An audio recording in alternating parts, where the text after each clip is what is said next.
Donc la conception marxiste de l'État. Alors, d'abord, il faut bien comprendre l'idée de totalité sociale chez Marx.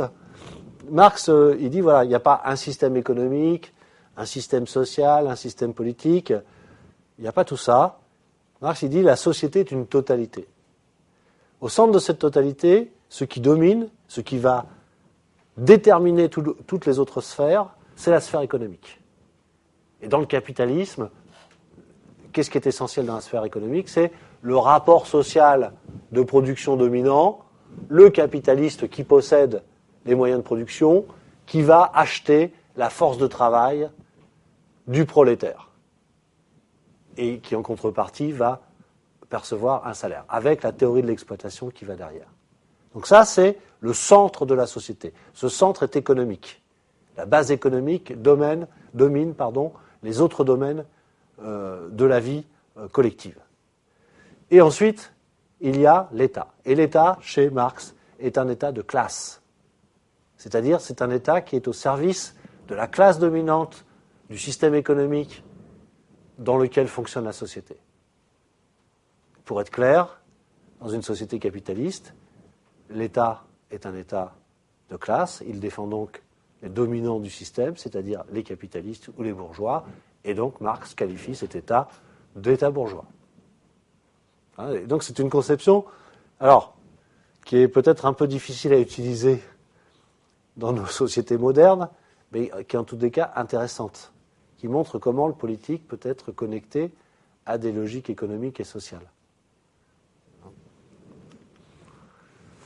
Alors, quelles sont les caractéristiques de l'État dans le système capitaliste? Donc, c'est un État de classe, donc l'État de la classe dominante, l'État de la bourgeoisie. C'est un État partisan, c'est-à-dire qu'il ne va pas défendre tous les intérêts de la même manière. Et donc, il va défendre, par exemple, l'État de l'époque de Marx, il n'hésitait pas à envoyer l'armée dans les usines pour faire tirer sur les manifestants. Et puis quelques années plus tard, on va être obligé de reconnaître, d'officialiser le droit syndical, le droit de grève, etc. Donc, ce qui était illégitime il y a quelques années et qui était sanctionné par l'envoi de la troupe, le devient. Donc on voit que l'État, voilà, en fonction de ses intérêts ou des intérêts des factions de classe qui mettent le personnel politique au pouvoir, eh bien, cet État est capable d'être très partisan envers l'une ou l'autre des parties. Et on remarquera, évidemment, dans la lutte, les grandes luttes sociales du prolétariat depuis la révolution industrielle, que généralement, c'est toujours été le prolétariat qui était victime de la répression de l'État. Donc un État partisan.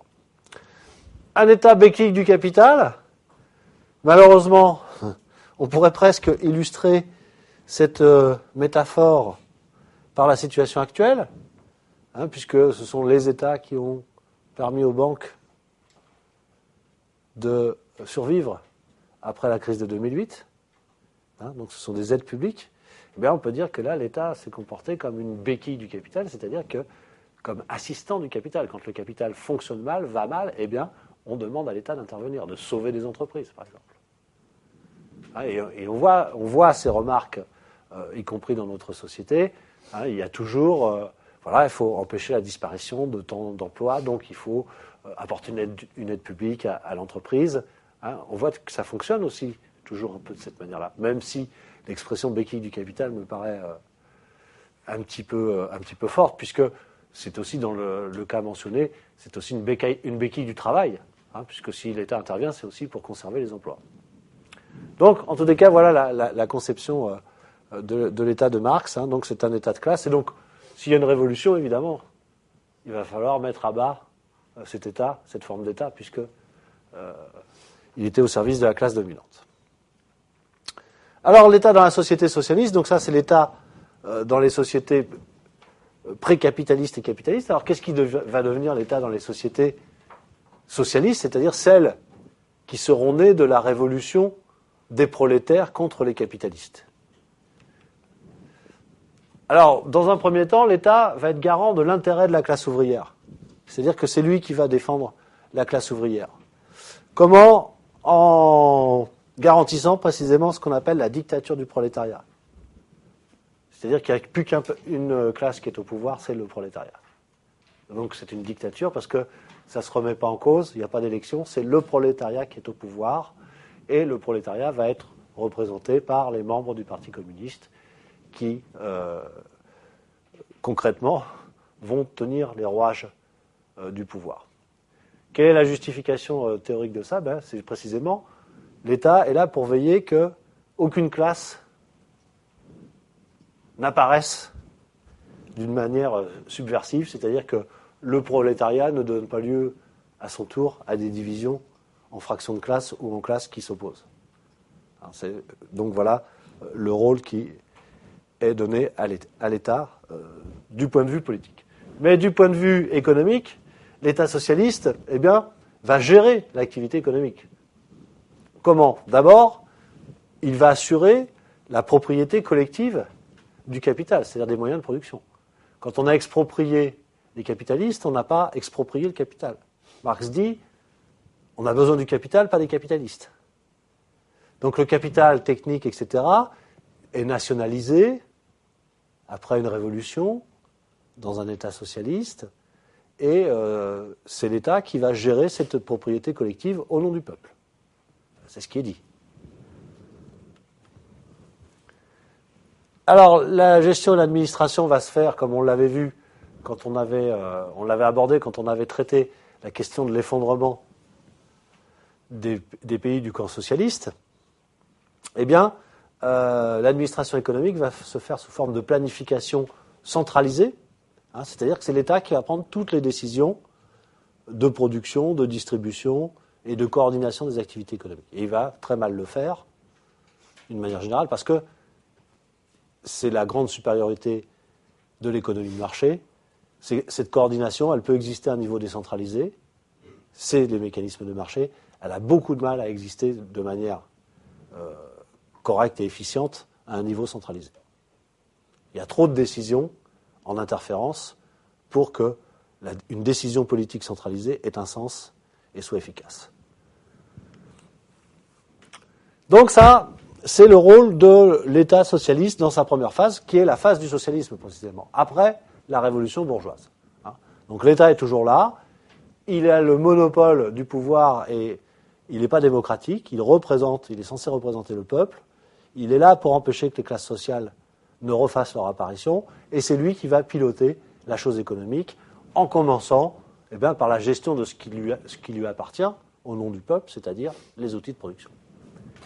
Mais dans un deuxième stade de développement de la société socialiste, on passe de l'époque du socialisme à l'époque du communisme.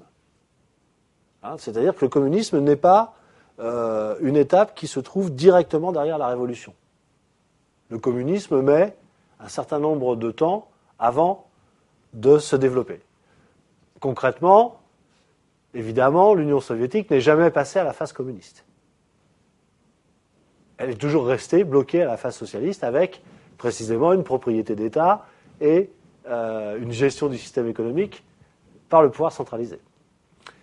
Dans la phase communiste, c'est très intéressant parce que Marx prévoyait le dépérissement de l'État, c'est-à-dire la disparition progressive de l'État. Il n'y a plus besoin de règles. Les hommes sont unis, ils ne sont plus divisés par des classes sociales. Ils sont conscients parce qu'ils ont été éduqués par l'État socialiste. Et donc, il n'y a plus de rapport de rivalité, de concurrence, et on vit dans une sorte de société harmonieuse qui ressemble étrangement d'ailleurs au modèle proposé par le courant anarchiste, c'est-à-dire une société d'harmonie sans pouvoir de contrainte centralisé, c'est-à-dire sans État. Et donc c'est ce qui était prévu dans la deuxième phase, si vous voulez, d'accession vers le communisme. Et Marx caractérise cette phase par ce slogan, c'est une phase où chacun aura selon ses besoins, alors que dans le capitalisme, chacun a selon ses moyens. Donc c'était une manière de faire comprendre aux prolétaires qui l'écoutaient la véritable signification de son discours.